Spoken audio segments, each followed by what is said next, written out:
Good morning, at least here. Another day of lockdown and another day of solitaire lockdown gaming. And my British Bulldog Richie will join us. This is turn 15. Hello, mate. The last turn of D-Day 1 or daylight turn, and then we have the overnight turn. I am hoping the overnight turn will be relatively uneventful, but what really happens is the Japanese tend to reset. So we begin the turn with an event phase. Japanese wires cut, disregard all Japanese movement actions this turn. So that tank will be staying put. Japanese fire phase, double yellow, double blue and green M. I'm not sure there is any double yellow positions on the board. There isn't. Double blues, we've cleared them as well. There are no double blues. Yes, there is. The tank. So he will fire or advance. He will fire or advance. He's looking for circles. And he'll hit him. But he won't be disrupted. So we took a hit on F22.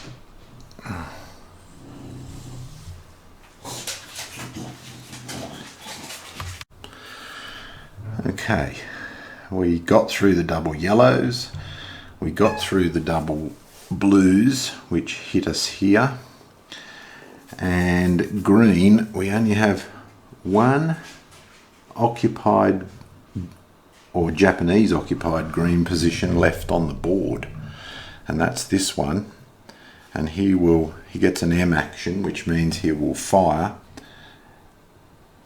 and I'll just check that. Okay, it means he'll fire, but because the target symbol's a circle and he is a diamond, nothing happens. So we get through another Japanese fire phase without any dramas. A second event phase, Rear Admiral Shibasaki killed by naval fire. We won't give him a break, that poor bugger. So now it's on to the US phase. So the US engineer phase, we get our 5 support markers and we can place garrisons.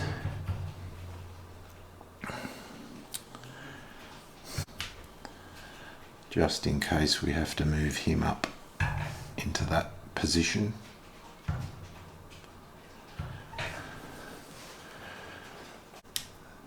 Both HQs now have a range of 2. So we will start over here.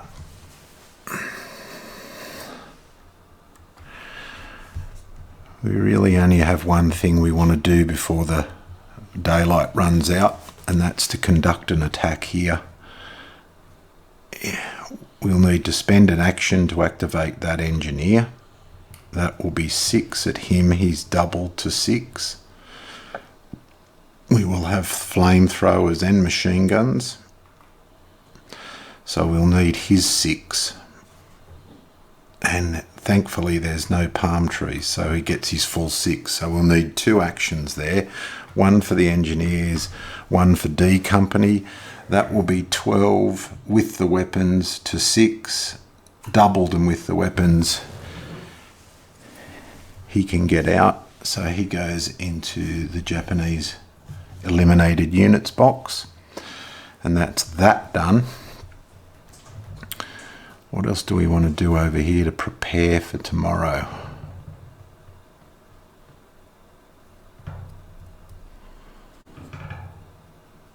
I think what we might do is we might 1, 2, 3 and occupy that purple position now that we've taken it.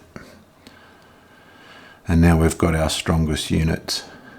There's no point activating the artillery and trying to disrupt anything because it's going to lose its disruption at night. So that's that there. We can keep coming in this direction. Here, unrevealed. He'll be doubled because he's in a building, but not the depth marker. So we will spend actions to activate both of those stacks, which will be 10, 9 factors. And we will activate him, which will be 17 factors. Mortars and bazookas. We have mortars and bazookas. That's handy. So we have the weapons, and we're 17 to 4. So we reveal the depth marker. Tactical reinforcement. That's the 4th one of those we've had. No Japanese reserve units, so he is taken out. So that was handy. We have 3 support / action tokens left. This fella is in command. He is a free action because of the hero. That is 8 versus 3. We flank. We have the flamethrower, so he is doubled with the weapons. So he goes,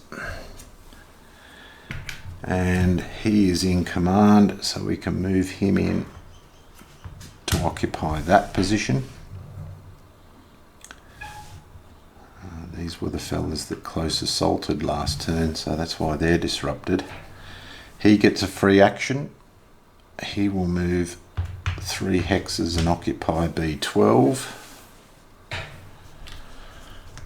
We keep going. We will spend an action to activate him. He's in communication. An attack. 7.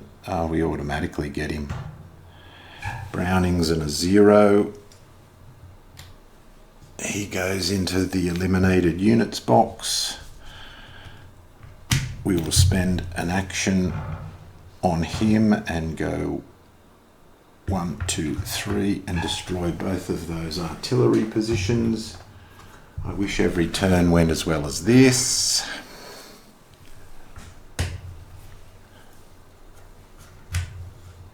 And we still have 2 support markers left.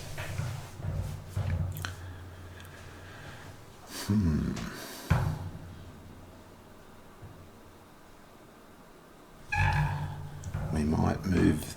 Why is this making so many weird sounds? We might move the tank up.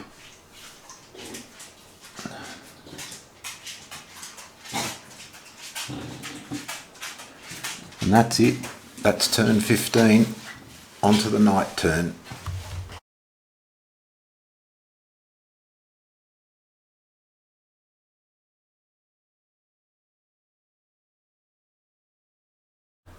Okay, it's at this stage we need to perform a turn 15 victory check. And we win the scenario decisively if we have secured 20 positions, hexes, or 20 positions. We have secured 16 positions. 3 of the positions would have to fire onto the southern beach. We've actually achieved that because we have purple, brown and yellow up there. So we got 3 positions. Well, we haven't secured them because red fires. So no, we've only secured one position up there that fires onto the beach. We lose the scenario if we have less than 12 positions, and if we don't lose the scenario, we continue. So we're through that. Now we go up to the night phase. The night phase is pretty quick, and no amphibious phase. Anything in the water simply moves to the beach, and then we will set up tomorrow morning's dawn reinforcements. We skip the first event phase. The Japanese fire phase is only one card if Admiral Shibasaki is alive, and they only fire one hex. So double reds, of which there is one. He will look for diamonds. Oh, sorry, triangles. Doesn't get him. A action, I'll just check to make sure coastal A only fires. There are no other double reds. Blue. Blue is the tanks. The tanks will fire at only one hex, so nothing happens. We're outside of one hex. And double green, double green is over here. Only fires one hex. A action is assault for the night turn, or assault for US units in field of fire. They are, so they will actually conduct an assault. That's the first time they've done that. In my experience, it usually happens a lot more. The Japanese defense in this game so far has been pretty static. So we have a close combat.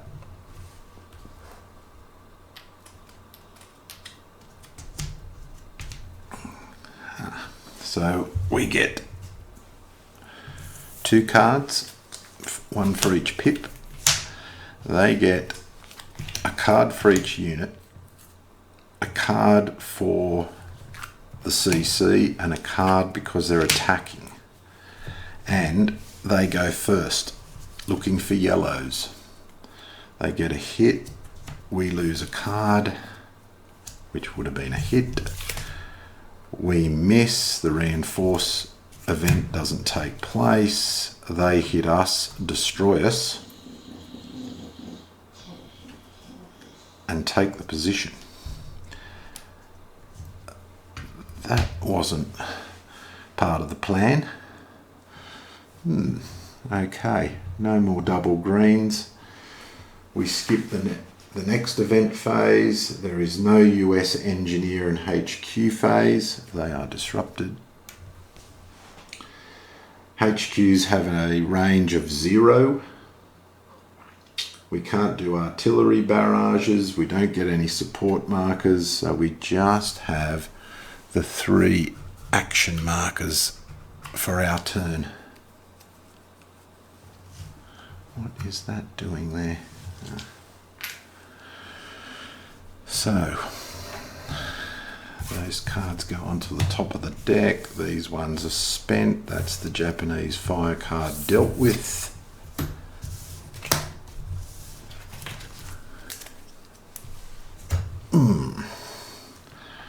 Okay. Let me have a look. Pretty straightforward for us because we can only move 1 hex. With a movement, we've only got 3 actions. So he will move up for an action. He will move up for an action, so he brings them in range. And he will move across for an action, so he's in striking distance to jump on that blue position, and hopefully we can pretty much clear out all of B sector for very little action and loss. Now the last thing that happens is they lose all of their disruption. Everything that's revealed, I'm going to remember he's a flank and a radio. Everything that is revealed flips the tank doesn't. I was going to have a poke at him, but never mind. So that's all revealed, all their disruptions are gone. Now we do non-elite units, mix them up from the eliminated units pool. 2 of them go into the reserve units, 2 are eliminated, and then these elite units, half of them go back into the reserves. So the Japanese use overnight to reorganize themselves, and we have 5, 11. Thankfully it's rounded down, so only 5 of them come back. 2, 3, 4, 5. They've now got 7 units in their reserve pool. We've been taking advantage of their empty reserve pool up until now. The other 6 are eliminated out of the game, and now we can mix up these 7 and just make a pile out of them.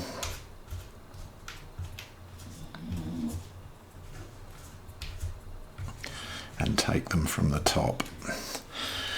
And that is the end of the night turn. And we'll be on to turn 17 with another battalion showing up.